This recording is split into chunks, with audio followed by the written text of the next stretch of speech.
5 wicket নিয়ে অধিনায়ককেই বিপদে ফেলে দিয়েছেন তিনি। নয়া অধিনায়কের নাম ঘোষণা করল কলকাতা নাইট রাইডার্স অধিনায়ক। ব্যর্থতার পরেও দেশে ফিরতেই শান্তমিরাজদের সুখবর দিল বৃদ্ধি পাচ্ছে বাংলাদেশ দলের বেতন। পাকিস্তানে বিতর্ক। কোটি টাকায় তৈরি গদ্দাফি স্টেডিয়ামের ছাদ ফুটো, সেমির আগে দুশ্চিন্তা। এদিকে কংগ্রেস নেত্রী রোহিতকে মোটা ও ব্যক্তিত্বহীন ক্যাপ্টেন বলেছেন। তাঁর এই বক্তব্য ব্যাপক বিতর্কের জন্ম দিয়েছে। ভারত অস্ট্রেলিয়া ম্যাচে বৃষ্টির সম্ভাবনা কি আছে? পদত্যাগের পর জোস বাটলার স্বীকার করেছেন যে তিনি গভীর দুঃখ অনুভব করছেন। বন্ধুরা, 5 মিনিট সময় নিয়ে জেনে নিন সমস্ত বিষয়গুলা। তো আসুন শুরু করি।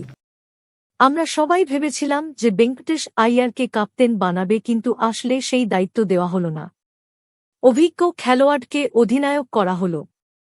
ভেঙ্কটেশ আইয়ার নন, কলকাতা নাইট রাইডার্সের অধিনায়ক হচ্ছেন অজিঙ্কা রাহানে। আইপিএলের মেগা নিলামে বেঙ্কিকে দলে নিতে কেকেআর 23 কোটি টাকা খরচ করলেও অধিনায়ক হিসেবে রাহানের উপরেই আস্থা রাখল নাইট ব্রিগেড।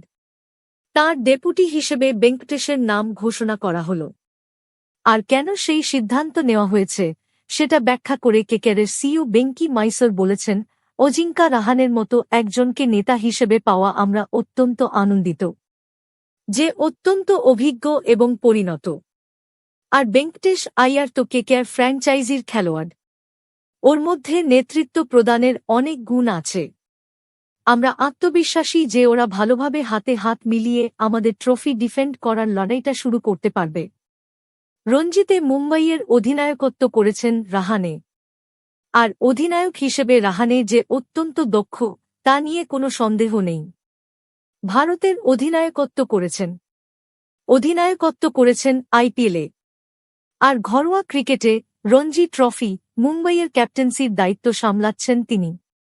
গত ডিসেম্বরে ঘরোয়া টি20 লিগ সৈয়দ মুস্তাক আলী ট্রফিতে মুম্বই যে চ্যাম্পিয়ন হয়েছিল সেই দলেও ছিলেন। অধিনায়ক না হলেও ব্যাটার হিসেবে সৈয়দ মুস্তাক আলী ট্রফিটা দুর্দান্ত কেটেছিল রাহানের। হর্ষিত রানাকে বিশ্রাম দিয়ে নিউজিল্যান্ড ম্যাচে খেলানো হয়েছিল বরুণ চক্রবর্তীকে। 5 উইকেট নিয়ে অধিনায়ককেই বিপদে ফেলে দিয়েছেন তিনি। অস্ট্রেলিয়ার বিরুদ্ধে কি দল নামাবেন তা ভেবে মাথা চুলকোচ্ছেন রোহিত শর্মা। তবে বরুণকে বাদ দেওয়ার সম্ভাবনা যে নেই এটা পরিষ্কার হয়ে গিয়েছে তাঁর কথায়। প্রথম একাদশ নিয়ে ধোঁয়াশায় রেখেছেন রোহিত। প্রতিপক্ষ অস্ট্রেলিয়াকে নিয়েও মুখ খুলেছেন রোহিত।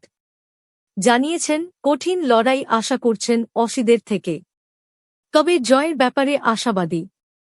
রোহিতের কথায় ওরা দারুণ প্রতিপক্ষ, তবে আগের 3টে ম্যাচে যে মানসিকতা নিয়ে নেমেছিলাম সেই মানসিকতা নিয়েই খেলতে নামুন। বিপক্ষ দল সম্পর্কে আমাদের ধারণা রয়েছে। ম্যাচে একাধিক উত্তেজক মুহূর্ত তৈরি হতে পারে, তার জন্য আমরা প্রস্তুত। চ্যাম্পিয়ন ট্রফিতে ব্যর্থতার পরেও দেশে ফিরতেই শান্তমিরাজদের সুখবর দিল বৃদ্ধি পাচ্ছে বাংলাদেশ দলের বেতন। এরই সঙ্গে বাড়তে চলেছে শান্তমিরাজদের ম্যাচ ফি। চ্যাম্পিয়ন্স ট্রফিতে খারাপ পারফর্ম করলেও দেশের ক্রিকেট দলের জন্য বিসিবি নতুন সিদ্ধান্ত নিতে চলেছে। চ্যাম্পিয়ন্স ট্রফি খেলতে গিয়ে কোনো ম্যাচ না জিতেই দেশে ফিরেছে বাংলাদেশ দল। শিরোপার স্বপ্ন নিয়ে দেশ ছাড়লেও কাঙ্ক্ষিত সাফল্য অর্জন করতে পারেনি নাজমুল হোসেন শান্তর নেতৃত্বাধীন বাংলাদেশ দল। তবে বৃষ্টির কারণে পাকিস্তানের বিরুদ্ধে পয়েন্ট ভাগাভাগি করায় বাংলাদেশ দল বাংলাদেশি মুদ্রায় প্রায় 6 কোটি টাকা পেয়েছে। ম্যাচ না জিতলেও আর্থিক দিক থেকে এটি দলের জন্য একটি উল্লেখযোগ্য প্রাপ্তি বলে মনে করা হচ্ছে।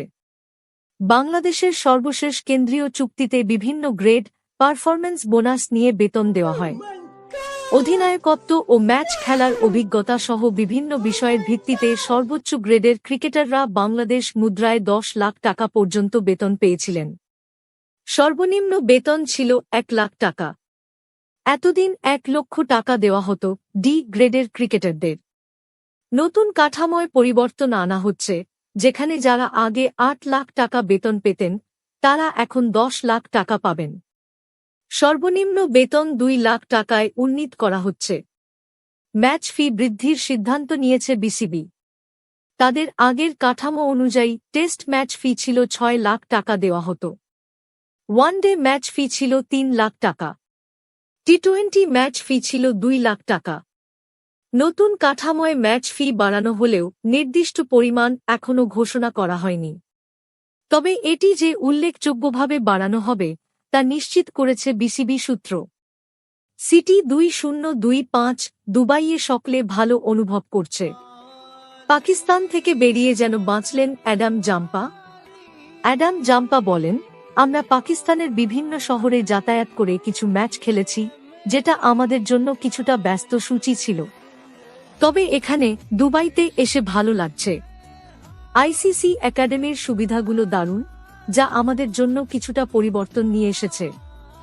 ছেলেরা এখন ভালো অনুভব করছে।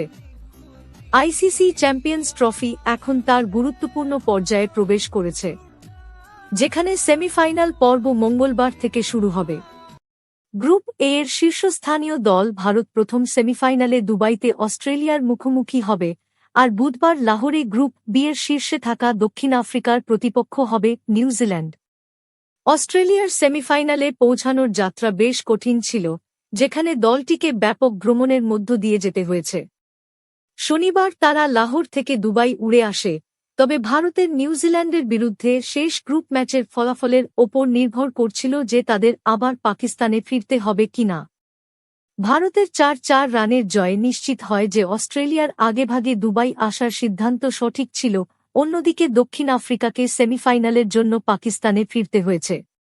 গত শুক্রবার ইংল্যান্ডের হোয়াইট বল ক্রিকেটে নিজের নেতৃত্বের দায়িত্ব থেকে সরে দাঁড়ালেন জোস বাটলার। চ্যাম্পিয়ন্স ট্রফির গ্রুপ পর্ব থেকে লজ্জাজনক বিদায় নেওয়ার পর তিনি এই সিদ্ধান্ত নিয়েছেন। অধিনায়ক হিসেবে নিজের শেষ ম্যাচটি তিনি দক্ষিণ আফ্রিকার বিরুদ্ধে করাচিতে শনিবার খেলেন, যেখানে ইংল্যান্ড 7 উইকেটে পরাজিত হয় এবং চ্যাম্পিয়ন্স ট্রফি-তে কোনো ম্যাচ না জিতেই তাদের অভিযান শেষ করে। সোমবার পদত্যাগের পর জোস বাটলার স্বীকার করেছেন যে তিনি গভীর দুঃখ অনুভব করছেন। সামাজিক মাধ্যমে একটি দীর্ঘ পোস্ট দিয়ে তিনি তার সিদ্ধান্ত ও ফলাফল নিয়ে নিজের মনের ভাবটা প্রকাশ করেছেন। তবে তার আগে একটি বইয়ের কভারের ছবি দিয়ে ভক্তদের উদ্দেশ্যে একটি রহস্যময় বার্তা দিয়েছিলেন জোস বাটলার। পাকিস্তানে অনুষ্ঠিত চ্যাম্পিয়ন্স ট্রফিতে ইংল্যান্ডের পারফরম্যান্স ছিল অত্যন্ত হতাশাজনক। 2019 সালের বিশ্ব চ্যাম্পিয়নরা টুর্নামেন্টে টানা 3টি ম্যাচ হেরে ইতিহাসে প্রথম দল হিসেবে চ্যাম্পিয়ন্স ট্রফির একটি আসরে সব গ্রুপ ম্যাচ হারের নজির গড়েছে। এই পরাজয় তাদের ফরম্যাটে 7 ম্যাচের টানা হারের রেকর্ডকেও বাড়িয়ে দিয়েছে, যার মধ্যে ছিল গত মাসে ভারতের বিরুদ্ধে 0-3 ব্যবধানে সিরিজ হারা। নিজের পোস্টে জোস বাটলার লেখেন, গভীর দুঃখের সঙ্গেই আমি ইংল্যান্ডের হোয়াইট বল অধিনায়কের পদ থেকে সরে দাঁড়ানোর সিদ্ধান্ত নিয়েছি। নিজের দেশকে নেতৃত্ব দেওয়া এক বিশাল সম্মানের বিষয় এবং এটি আমি চিরকাল গর্বের সঙ্গে মনে রাখব। ফলাফল স্পষ্ট এবং এটি আমার ও দলের জন্য সঠিক সময় এই সিদ্ধান্ত নেওয়ার। আমি এই সুযোগে আমার সমস্ত সতীর্থ, স্টাফ ও ইংল্যান্ডের সমর্থকদের ধন্যবাদ জানাতে চাই, যারা আমার অধিনায়কত্বের সময় আমাকে সমর্থন করেছেন। তবে সবচেয়ে বেশি ধন্যবাদ জানাতে চাই আমার স্ত্রী লুইস ও আমার পরিবারকে। কাজের উত্থান-পতনের সময় তারা আমার পাশে দৃঢ়ভাবে থেকেছেন এবং আমি তাদের প্রতি চিরকৃতজ্ঞ। এখন নতুন অধ্যায়ের দিকে এগিয়ে যাওয়ার সময়। রোহিতকে মোটা বলায় ক্ষেপে লাল ছেলেবেলার কোচ ধুইয়ে দিলেন কংগ্রেস নেত্রীকে। কংগ্রেস নেত্রী রোহিতকে মোটা ও ব্যক্তিত্বহীন ক্যাপ্টেন বলেছেন। তাঁর এই বক্তব্য ব্যাপক বিতর্কের জন্ম দিয়েছে। এই ঘটনায় বিসিসিআই ক্ষুব্ধ। তারা এর তীব্র প্রতিবাদ জানিয়েছে। এবার রোহিতের ছোটবেলার কোচও এই বিতর্ক নিয়ে মুখ খুলেছেন। চ্যাম্পিয়ন্স ট্রফি-এ ভারত যখন সেমিফাইনালে খেলার প্রস্তুতি চালাচ্ছেন, সেই সময়ে রোহিত শর্মাকে নিয়ে একটি বিতর্কিত পোস্ট করেছেন কংগ্রেস পার্টির নেতা শামা। তিনি রোহিতকে মোটা ও ব্যক্তিত্বহীন ক্যাপ্টেন বলেছেন। তাঁর এই বক্তব্য ব্যাপক বিতর্কের জন্ম দিয়েছে। এই ঘটনায় বিসিসিআই রীতিমতো ক্ষুব্ধ। তারা এমন মন্তব্যের তীব্র প্রতিবাদ জানিয়েছে। এবার রোহিতের ছোটবেলার কোচ দীনেশ লাডো এই বিতর্ক নিয়ে মুখ খুলেছেন। তিনি কংগ্রেস মুখপাত্রের উপর ক্ষুব্ধ এবং তাঁর বক্তব্যকে লজ্জাজনক বলে অভিহিত করেছেন। ভারত অস্ট্রেলিয়া ম্যাচে বৃষ্টির সম্ভাবনা কতটা, রিজার্ভে কি আছে, নিয়ম কি বলছে? পাকিস্তানে চ্যাম্পিয়ন্স ট্রফির 3টি ম্যাচ অস্ট্রেলিয়া বনাম দক্ষিণ আফ্রিকা, পাকিস্তান বনাম বাংলাদেশ এবং আফগানিস্তান বনাম অস্ট্রেলিয়া বৃষ্টিতে ভেস্তে গিয়েছে। তবে দুবাইয়ে সব ম্যাচই নির্বিঘ্নে খেলা হয়েছে। ভারত অস্ট্রেলিয়া ম্যাচে বৃষ্টির সম্ভাবনা কতটা? রবিবার নিউজিল্যান্ডের বিরুদ্ধে 44 রানে দুরন্ত জয়ের হাত ধরে টিম ইন্ডিয়া চ্যাম্পিয়ন্স ট্রফি তাদের অপরাজিত থাকার দৌড় অব্যাহত রেখেছে। গ্রুপ এর 3টি ম্যাচই তারা জিতেছে। গ্রুপ টপার হওয়ার কারণে ভারত মঙ্গলবার 4 মার্চ দুবাই ইন্টারন্যাশনাল ক্রিকেট স্টেডিয়ামে টুর্নামেন্টের সেমিফাইনালে গ্রুপ বির দ্বিতীয় স্থানে থাকা স্টিভ স্মিথের অস্ট্রেলিয়ার মুখোমুখি হবে। চিরপ্রতিদ্বন্দ্বী ইংল্যান্ডকে 5 উইকেটে হারিয়ে অভিযান শুরু করেছিল অস্ট্রেলিয়া। তবে তাদের বাকি গ্রুপ পর্বের ম্যাচগুলি বৃষ্টির কারণে ভেসে যায়, যে কারণে তারা দ্বিতীয় স্থানে শেষ করে। খেলা হলে হয়তো সেমিফাইনালের সূচি অন্য রকম হতে পারত। এদিকে অন্য সেমিফাইনালে বুধবার 5 মার্চ লাহোরের গাদ্দাফি স্টেডিয়ামে দক্ষিণ আফ্রিকা আর নিউজিল্যান্ড মুখোমুখি হবে। এদিকে ফাইনাল ম্যাচ রয়েছে 9 মার্চ। হাইব্রিড মডেল অনুযায়ী ভারত তাদের চ্যাম্পিয়ন্স ট্রফির সব ম্যাচই দুবাইয়ে খেলেছে। এখন ভারত যদি ফাইনালে ওঠে তার উপর নির্ভর করবে 9 মার্চের ভেন্যু। রোহিত শর্মার টিম ফাইনালে উঠলে ম্যাচটি দুবাইয়ে অনুষ্ঠিত হবে, আর যদি তারা সেমিফাইনাল থেকে ছিটকে যায় তবে ফাইনালটি লাহোরে অনুষ্ঠিত হবে। পাকিস্তানে চ্যাম্পিয়ন্স ট্রফির 3টি ম্যাচই অস্ট্রেলিয়া বনাম দক্ষিণ আফ্রিকা, পাকিস্তান বনাম বাংলাদেশ এবং আফগানিস্তান বনাম অস্ট্রেলিয়া বৃষ্টিতে ভেস্তে গিয়েছে। তবে দুবাইয়ে সব ম্যাচই নির্বিঘ্নে খেলা হয়েছে। নকআউট ম্যাচের জন্য রিজার্ভ ডে রাখা হয়েছে। মঙ্গলবার 4 মার্চ প্রথম সেমিফাইনালের রিজার্ভ ডে রয়েছে বুধবার 5 মার্চ, আর বুধবার 5 মার্চ অনুষ্ঠিত দ্বিতীয় সেমিফাইনালের রিজার্ভ ডে রাখা হয়েছে বৃহস্পতিবার 6 মার্চ। এদিকে ফাইনালের জন্য সোমবার 10 মার্চ একটি রিজার্ভ ডে রয়েছে।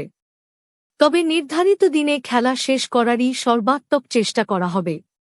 তা সম্ভব না হলে রিজার্ভ ডেতে যে জায়গা থেকে ম্যাচটি বন্ধ করা হয়েছিল সেখান থেকেই শুরু হবে। অর্থাৎ 4 March Bharat Australia semifinal match শেষ না হলে 5 মার্চ রিজার্ভ ডে হিসেবে ব্যবহার করা হবে। একই সময়ে ডাকওয়ার্থ লুইস নিয়মে ফলাফল পেতে পরে ব্যাটিং করা দলকে কমপক্ষে 25 ওভার খেলতে হবে। গ্রুপ পর্বে পরবর্তীতে ব্যাটিং করা দলকে খেলতে হয় 20 ওভার। যদি রিজার্ভ ডেতেও ম্যাচের কোনো ফল না হয় তাহলে গ্রুপ পর্বের শীর্ষে থাকা দলটি ফাইনালে উঠবে। জানিয়ে রাখি, গ্রুপ পর্বে শীর্ষে ছিল ভারতীয় দল। এমন পরিস্থিতিতে ম্যাচের কোনো ফল না হলে ফাইনাল খেলবে ভারত। অন্যদিকে নিউজিল্যান্ড দক্ষিণ আফ্রিকা ম্যাচে কোনো ফল না হলে ফাইনালে খেলার যোগ্যতা অর্জন করবে প্রোটিয়ারা। গ্রুপ বিতে শীর্ষে ছিল দক্ষিণ আফ্রিকা। একই সঙ্গে গ্রুপ এতে দ্বিতীয় স্থানে রয়েছে নিউজিল্যান্ড। ভারত অস্ট্রেলিয়া ম্যাচে বৃষ্টির সম্ভাবনা কি আছে? ভারত বনাম অস্ট্রেলিয়া ম্যাচটি হবে দুবাইতে। আর আবহাওয়ার পূর্বাভাস অনুযায়ী একটি রৌদ্রোজ্জ্বল দিন থাকবে। আকাশ পরিষ্কার থাকবে। বৃষ্টিপাতেরও কোনো সম্ভাবনা নেই। ম্যাচের প্রথমার্ধে তাপমাত্রা 30 ডিগ্রি সেলসিয়াসের কাছাকাছি থাকবে বলে আশা করা হচ্ছে। সূর্যাস্তের পরে তাপমাত্রা সম্ভবত 25 ডিগ্রি সেলসিয়াসে নেমে যাবে। পিচ রিপোর্ট: দুবাইয়ের পিচ ব্যাটিংয়ের জন্য চ্যালেঞ্জিং প্রমাণিত হয়েছে। স্পিন বোলাররা উভয় দলের জন্য ম্যাচের গুরুত্বপূর্ণ সময় আধিপত্য বিস্তার করতে পারে।